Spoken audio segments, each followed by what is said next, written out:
said, everybody's a genius. But if you judge a fish by its ability to climb a tree, it will live its whole life believing that it is stupid.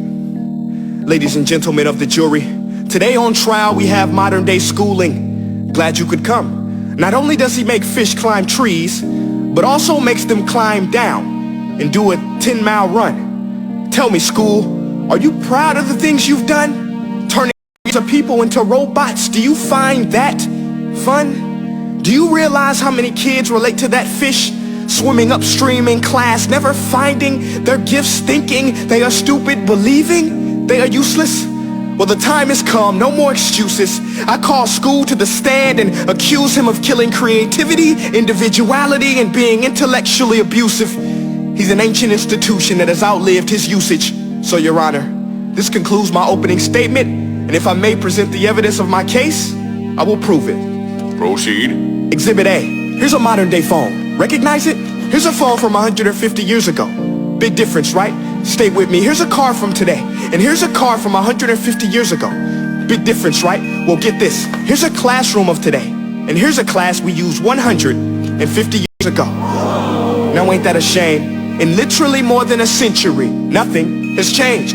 Yet you claim to prepare students for the future? But with evidence like that, I must ask, do you prepare students for the future or the past? I did a background check on you and let the record show that you were made to train people to work in factories, which explains why you put students in straight rows, nice and neat, tell them sit still, raise your hand if you want to speak, give them a short break to eat, and for 8 hours a day tell them what to think. Oh, and make them compete to get an A letter which determines product quality, hence grade A of meat. I get it. Back then times were different. Past. I myself am no Gandhi, but today we don't need to make robot zombies. The world has progressed, and now we need people who think creatively, innovatively, critically, independently, with the ability to connect. See, every scientist will tell you that no two brains are the same, and every parent with 2 or more children will confirm that claim. So please explain why you treat students like cookie cutter frames or snapback hats, giving them this one-size-fits-all crap. Watch your language. Sorry, Your Honor. But if a doctor prescribed the exact same medicine to all of his patients, the results will be tragic. So many people will get sick, yet when it comes to school, this is exactly what happens. This educational malpractice, where one teacher stands in front of 20 kids, each one having different strengths, different needs, different gifts, different dreams, and you teach the same thing the same way? That's horrific. Ladies and gentlemen, the defendant should not be acquitted. This may be one of the worst criminal offenses ever to be committed. And let's mention the way you treat your employees. Objection. Overruled. I want to hear this. It's a shame. I mean, teachers have the most important job on the planet, yet they're underpaid? No, too many students are short-changed. Let's be honest. Teachers should earn just as much as doctors, because a doctor can do heart surgery and save the life of a kid, but a great teacher can reach the heart of that kid and allow him to truly live. See, teachers are heroes that often get blamed, but they're not the problem. They work in a system without many options or rights. Curriculums are created by policymakers, most of which have never taught a day in their life. Just obsessed with standardized tests. They think bubbling in a multiple choice question will determine success. That's outlandish. In fact, these tests are too cruel to be used and should be abandoned, but don't take my word for it.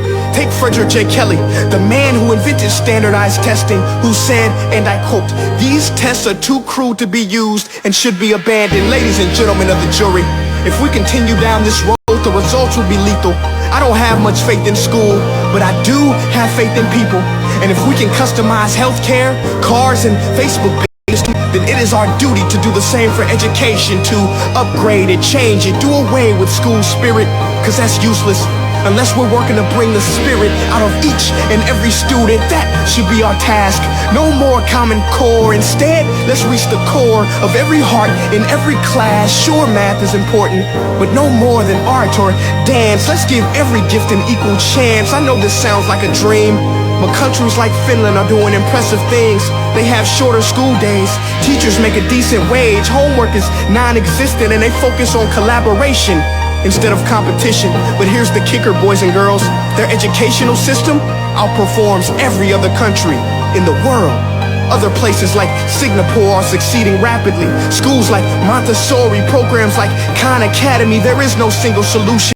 But let's get moving, because while students may be 20% of our population, they are 100% of our future. So let's attend to their dreams, and there's no telling what we can achieve. This is a world in which I believe, a world where fish are no longer forced to climb trees. I rest my case.